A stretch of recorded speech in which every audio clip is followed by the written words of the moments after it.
melalui akun YouTube saya akan berbicara atau membagi kebenaran firman Tuhan, atau ingin supaya kita sama-sama belajar dari materinya atau materi pembelajaran kita hari ini dari Matius pasal yang ke-20 ayat yang ke-29 sampai ayat yang ke-34. Yesus menyembuhkan 2 orang buta. Dan ketika Yesus dan murid-muridnya keluar dari Yeriko, orang banyak berbondong-bondong mengikuti dia. Ada 2 orang buta yang duduk di pinggir jalan mendengar bahwa Yesus lewat. Lalu mereka berseru, "Tuhan, Anak Daud, kasihanilah kami." Tetapi orang banyak itu menegur mereka supaya mereka diam. Lalu mereka makin keras berseru, katanya, "Tuhan, Anak Daud, kasihanilah kami." Lalu Yesus berhenti dan memanggil mereka. Ia berkata, "Apa yang kamu kehendaki supaya aku perbuat bagimu?" Jawab mereka, "Tuhan, supaya mata kami dapat melihat."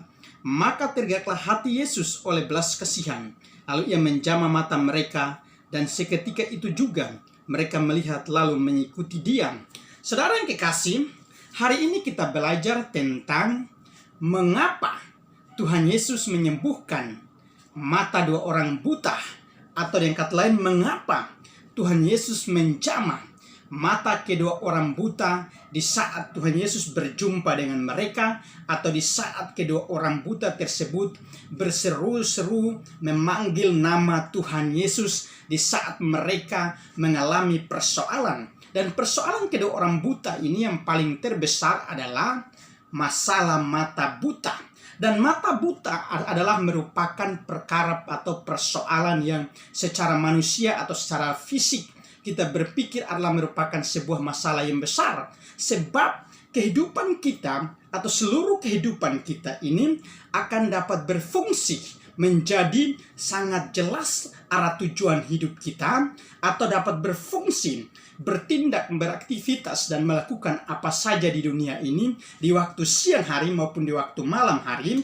Semuanya itu sangat ditentukan oleh peran pentingnya daripada mata. Saudara kekasih, dengan mata orang bisa melihat apa itu terang, apa itu kegelapan, apa itu yang benar, apa itu yang jahat. Dan bahkan dengan mata orang bisa mengetahui apa yang ada di sekeliling dia, apakah itu hal-hal yang menyenangkan atau hal yang tidak menyenangkan. Tetapi sangat disayangkan saudara kekasih bahwa dalam catatan kitab Matius pasal yang ke-20 yang baru saja saya membacakannya itu menyatakan kedua orang buta ini mereka sangat sulit pada waktu itu, sebab mereka sangat membutuhkan pertolongan daripada Tuhan Yesus. Tujuannya adalah satu, supaya bisa melihat atau mata kedua mereka bisa kembali menjadi normal seperti orang-orang lain yang ada di sekeliling mereka. Sehingga pertanyaannya saudara yang kekasih, di ayatnya yang menariknya, yaitu di ayat yang ke-34. Maka tergeraklah hati Yesus oleh belas kasihan, lalu ia menjamah mata mereka. Dan seketika itu juga mereka melihat lalu mengikuti Yesus. Jadi ada 2 kalimat yang menarik di sini. Yang pertama, tergeraklah hati Yesus oleh belas kasihan. Yang kedua, mereka melihat lagi lalu mengikuti Yesus. Nah, saudara kekasih, mengapa Tuhan Yesus tergerak hatinya lalu menyembuhkan kedua orang mata buta ini? Di dalam catatan saya kali ini ada 3 alasan terpenting yang saya akan sharekan kepada saudara sekalian. Saudara kekasih, alasan yang pertama, Tuhan Yesus menyembuhkan kedua orang buta ini karena dia termasuk golongan pengikut Tuhan. Di dalam ayatnya yang ke-29 dan yang ke-30. Saudara kekasih, kata mengikuti Tuhan Yesus tidak hanya sekedar untuk kita ucapkan bahwa aku percaya kepada Tuhan Yesus sebatas di mulut. Tetapi Alkitab mengajarkan kita bahwa menjadi seorang pengikut Yesus tidak hanya sekedar sebatas di dalam bibir kita. Pada bibir kita berkata aku percaya. Tetapi ingat saudara kasih, orang yang menyatakan aku percaya kepada Tuhan Yesus, maka menurut Alkitab, maka Alkitab mengajarkan bahwa barang siapa yang mengakui Tuhan Yesus dari dalam hati dan percaya dengan mulut bahwa Yesus adalah Sang Juru Selamat, maka orang itu yang akan diselamatkan. Bukan hanya diselamatkan di waktu kita akan berjumpa dengan Tuhan di hidup yang kekal itu di surga saja, tetapi atau waktu Tuhan Yesus datang menjemput kita untuk yang kedua kalinya, untuk membawa kita ke surganya, bahwa baru kita menerima keselamatan itu. Tidak. Keselamatan atau definisi daripada keselamatan yang sebenarnya adalah dalam segala hal Tuhan ingin untuk menyelamatkan kita dari segala sakit penyakit kita, dari persoalan kita, dari permasalahan ekonomi kita, dari permasalahan keuangan kita, dari kemerosotan kehidupan kita yang dalam hal tindakan karakter yang buruk yang belum berkenan di hadapan Tuhan. Tuhan ingin selamatkan, itu Tuhan ingin memerdekakan, Tuhan ingin membebaskan kita dari semuanya itu. Sebab Tuhan itu Tuhan yang sangat mencintai setiap orang yang mengikuti Dia. Untuk itu arti mengikuti Tuhan, saudara yang kekasih, bukan hanya sekedar kita katakan, Tuhan, aku mengikuti Engkau. Tetapi arti mengikuti yang sebenarnya kepada Tuhan adalah tinggallah di dalam Dia, dan Dia di dalam kita sebagai orang yang percaya, sehingga kita dapat menjadi bersatu seutuhnya dengan Dia, bersatu benar-benar dengan Tuhan. Dan mengikuti Tuhan artinya kita tidak hanya sekedar menjadi pengikut saja, tetapi kita benar-benar kenal Dia. Sama seperti kedua orang buta ini. Kedua orang buta ini memiliki yang namanya keterbatasan fisik, yaitu masalah buta mata. Tetapi secara rohani, saudara kasih, sekalipun mereka memiliki segala keterbatasan hidup yang demikian, satu kelebihan mereka yang paling berkenan di hati Tuhan, dan Tuhan benar-benar ingin memandang mereka sebagai orang yang layak untuk disembuhkan. Kelebihan mereka adalah sekalipun mereka dalam segala keterbatasan, yaitu dalam hal kebutaan, justru mereka tetap melihat Tuhan, bahwa Tuhan itu ada melewati hidup mereka. Tuhan itu ada di sekitar kehidupan mereka. Tuhan ada beserta dengan mereka. Bahkan mereka benar-benar tahu bahwa Tuhan sedang ada di hadapan mereka di saat itu. Dan Tuhan sedang berada benar-benar, mereka ketahui dengan pasti. Mereka tidak ragu lagi, saudara yang dikasih. Dan itu yang disebut kita, arti daripada kita mengikuti Tuhan. Mengikuti Tuhan berarti kita kenal Dia, kita tahu tentang Tuhan. Jadi tidak hanya dari sekedar kata orang, atau tidak hanya sebatas daripada pemberitaan firman Tuhan, bahwa Tuhan berkarakter kudus, suci, berkarakter itu yang berkenan kepada Tuhan, dan Tuhan itu Tuhan yang maha hadir, maha tahu dan segalanya. Tetapi menjadi pengikut Tuhan, sekalipun mata kita, mata jasmani kita masih belum sempurna memandang Tuhan, tetapi mata hati kita, mata iman kita, mata rohani kita hanya tertuju kepada Tuhan yang benar, dengan pasti bahwa kita tahu dengan benar Dialah Tuhan kita, Dialah Sang Juru Selamat kita, Dialah penolong kita di saat kita mengalami berbagai persoalan. Dan menariknya, seorang kekasih, ketika kedua orang ini benar-benar tahu bahwa Tuhan Yesus yang sedang datang, sedang berada di sekelilingnya, mereka mulai berdoa kepada Tuhan. Mereka berseru, Tuhan, Tuhan, Anak Daud, tolonglah kami. Kenapa mereka berdoa kepada Tuhan? Sebab mereka kenal Dia sebagai Tuhan yang pasti. Saudara kekasih, ingat bahwa kita sebagai orang yang benar, sebagai orang yang percaya kepada Tuhan, ada satu prinsip hidup dalam kehidupan hubungan kita dengan Tuhan yang harus kita pegang teguh, adalah bahwa sekalipun kita memiliki berbagai keterbatasan hidup, tetapi segala keterbatasan hidup secara fisik itu tidak menghalangi kita untuk kita tetap percaya, tetap mengikuti Tuhan, tetap mengenal Tuhan kita dengan benar. Dan bahkan ingat, saudara, dalam segala keterbatasan fisik kita. Justru Tuhan ingin menyatakan kuasa kebesarannya melalui kehidupan kita sampai terjadinya sebuah mujizat secara nyata, dan banyak orang akan menyaksikan segala mujizat-mujizat yang Tuhan melakukan melalui segala keterbatasan hidup kita. Tuhan ingin memakai kita bukan hanya dari segala kelebihan kita, tetapi dari segala keterbatasan hidup kita. Justru Tuhan ingin memakai kita untuk menjadi saluran berkat, menjadi terang bagi banyak orang dan bagi bangsa-bangsa yang belum percaya kepada Dia. Haleluya. Itu hal yang pertama, saudara yang kekasih. Hal yang kedua, mengapa Tuhan Yesus menyembuhkan mata kedua orang buta itu? Alasan yang kedua, karena mereka berseru kepada Tuhan, yaitu berdoa kepada Tuhan. Saudara yang kekasih, di ayatnya yang ke-30-31 menyatakan demikian.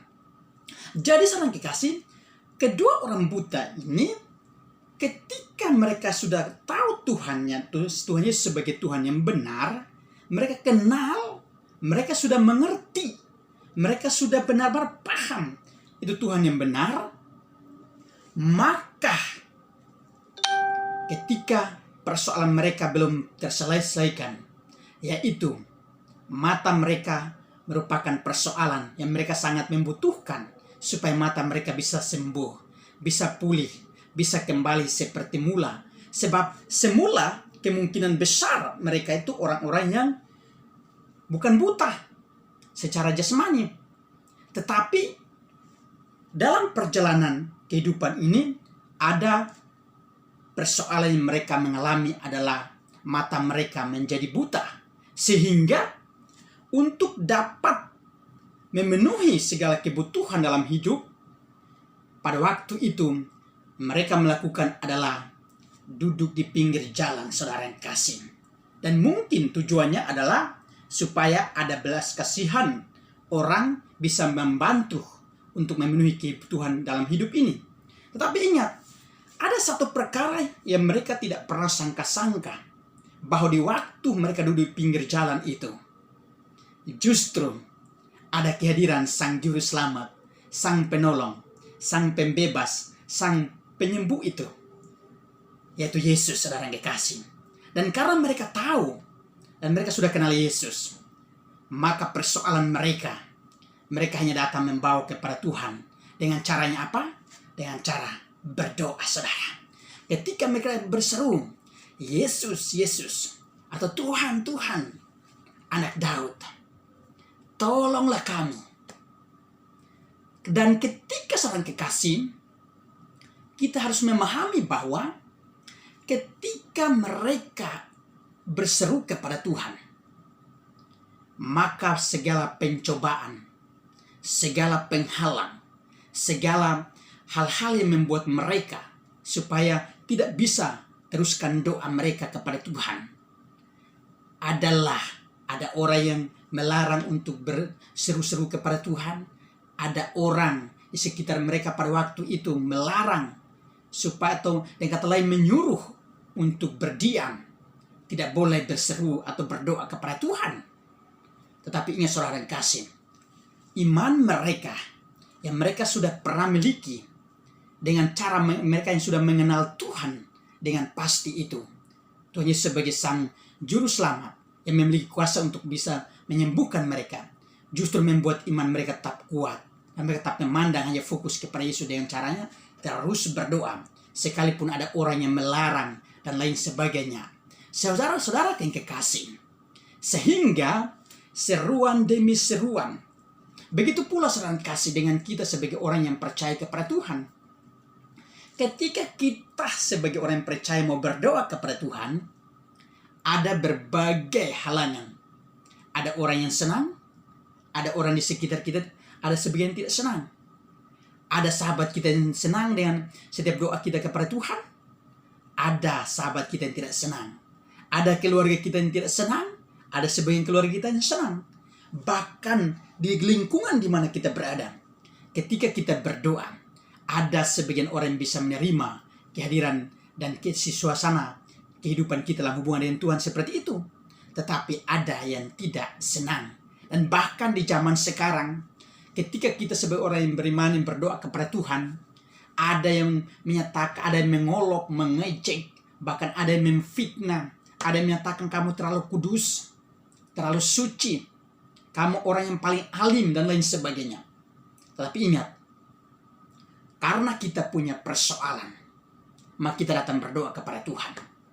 Ingat saudara, kita berdoa kepada Tuhan karena kita butuh belas kasihan Tuhan atas persoalan yang kita sedang hadapi.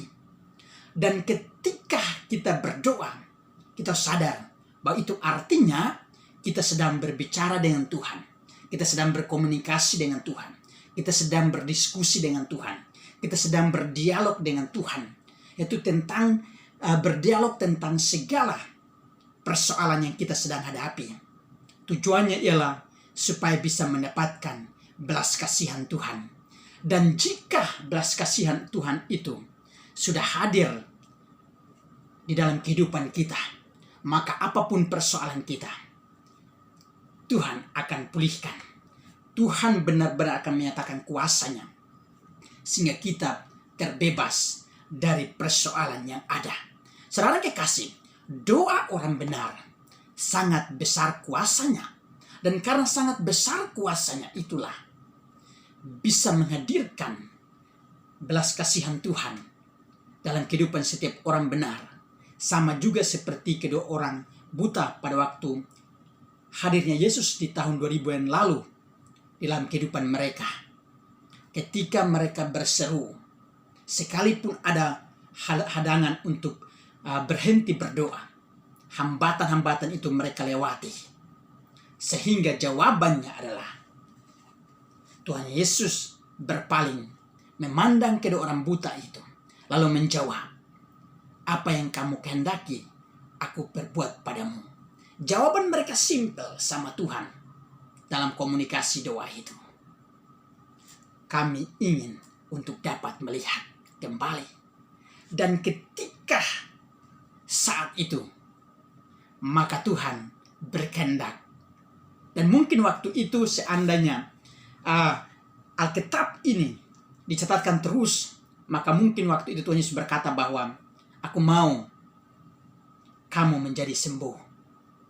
Sebab kenapa Tuhan ingin supaya mereka sembuh? Sebab Tuhan juga Maha tahu. Tuhan Yesus lebih tahu. Tuhan Yesus sudah mengerti terlebih dahulu bahwa ketika belas kasihannya turun, maka orang banyak yang sedang berbondong-bondong mengikuti dia. Dan yang sudah percaya, imannya akan terus diteguhkan melalui perkara kesembuhan atau mujizat yang terjadi pada kedua orang buta itu. Dan bahkan orang yang tidak percaya, sekalipun pada waktu itu mereka hadir sekedar mengikuti atau datang untuk melihat Yesus, mereka akan berbalik dan hanya mengaku Yesuslah Tuhan dan Juru Selamat atas kehidupan setiap manusia. Saudara kekasih, itu hal yang kedua. Hal yang ketiga, mengapa Tuhan Yesus menyembuhkan kedua orang mata buta itu? Karena mereka bersikap jujur. Di dalam ayatnya yang ke-32 sampai ayat yang ke-34, saudara kekasih. Lalu Yesus berhenti dan memanggil mereka. Ia berkata, apa yang kamu kehendaki supaya aku berbuat bagimu? Jawab mereka, Tuhan, supaya mata kami dapat melihat. Saudara kekasih, ketika Tuhan Yesus bertanya kepada kita dalam hubungan komunikasi maupun secara langsung, seperti kedua orang buta pada waktu itu, maka jawabannya adalah kita harus berkata jujur. Kita sebagai orang yang benar, yang seringkali kita siang dan malam terus berseru-seru kepada Tuhan, kita mengakui Tuhan sebagai Bapa kita, sebagai Sang Juru Selamat kita, sebagai sumber berkat dalam kehidupan kita, kita harus meresponi setiap pertanyaan. Jika Tuhan melontarkan kepada kita melalui saat kita berdoa, melalui saat penglihatan-penglihatan kita tahu, kita harus berkata dengan jujur. Mengapa? Sebab kejujuran, saudara yang kekasih, adalah bukti kita benar-benar mencintai Tuhan. Jujur, kita tidak bisa sembunyikan segala sesuatu dalam kehidupan kita. Kata jujur artinya kita berbicara apa adanya, berbicara terus terang, tidak memalsukan atau tidak menipu sesuatu di dalam hati kita. Jika di hati kita katakan ya, maka di bibir kita juga harus ikut menyatakan ya. Kalau di hati kita tidak menyatakan ya, tapi menyatakan tidak terhadap sesuatu yang kita tahu, ataupun kita tidak tahu, maka di bibir kita harus mengikuti dan berkata tidak. Tetapi jika hati kita tidak berkata dengan jujur, lalu mulut kita berkata lain lagi, berarti kita benar-benar orang yang tidak jujur. Tetapi orang yang jujur, dia mengakui apa adanya, segala keterbatasan hidupnya, segala kekurangannya, segala kelebihannya, dia akan berkata dengan secara terus terang kepada Tuhan yang penuh ucapan syukur.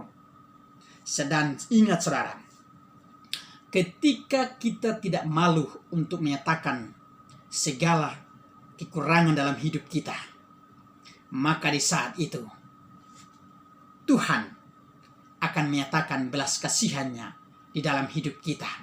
Sebab Tuhan tidak pernah ingin untuk kita hidup di dalam penderitaan yang berkepanjangan. Dan juga Tuhan tidak pernah memberi pencobaan melebihi kekuatan kita. Tetapi justru Tuhan akan memberi setiap solusi. Dan mengapa Tuhan selalu ingin menyatakan belas kasihannya kepada kita saat kita menyatakan setiap situasi dan keadaan kita dengan jujur kepada Dia? Sebab Tuhan sangat mencintai orang-orangnya yang senantiasa berkata jujur kepada Dia. Sebab ketika kita jujur kepada Tuhan, itu artinya kita percaya Tuhan 100% untuk bisa sebagai Tuhan yang mampu untuk menyelesaikan segala persoalan yang kita miliki. Dengan kata lain, ketika kita berkata jujur kepada Tuhan, maka itu artinya kita benar-benar mengandalkan Tuhan 100% di dalam hidup kita. Dan kita tidak lagi bersandar kepada kekuatan manusia, kita tidak bersandar pada kekuatan kita sendiri, kita juga tidak bersandar pada segala akal budi pikiran kita yang terbatas, tetapi kita mau berbalik, berserah seutuhnya kepada Tuhan. Jadi ingat saudara, kejujuran adalah sebuah tindakan sikap kita untuk terus mengandalkan Tuhan senantiasa dimanapun kita berada. Dan saudara kasih, Tuhan berbelas kasihan kepada kita bukan karena kita terlebih dahulu mengasihi Tuhan, tidak, tetapi karena justru di dalam segala keterbatasan kita, segala kelemahan kita, segala kekurangan kita, segala keberadaan hidup kita yang benar-benar hancur, buruk, dan yang terus melakukan dosa. Justru di saat-saat manusia hidup dalam segala keberadaan yang jahat di mata Tuhan, justru Tuhan kita Yesus datang pada tahun 2000 yang lalu, membawa hidup sebagai terang daripada manusia itu, untuk menerangi kehidupan manusia yang sebenarnya, bahwa hidup dalam kejahatan, dalam dosa itu tidak baik, dan terang hidup itu disebut belas kasihan Tuhan hadir melalui pemberitaan Injil Yesus Kristus, bahkan melalui kesembuhan-kesembuhan yang Tuhan nyatakan kepada orang sakit dibangkitkan, orang buta matanya dicelikan, orang tuli telinganya disembuhkan lalu mendengar lagi, orang lumpuh bisa berjalan, bahkan orang yang memiliki berbagai penyakit Tuhan Yesus sembuhkan, dan semua disebut terang hidup itu.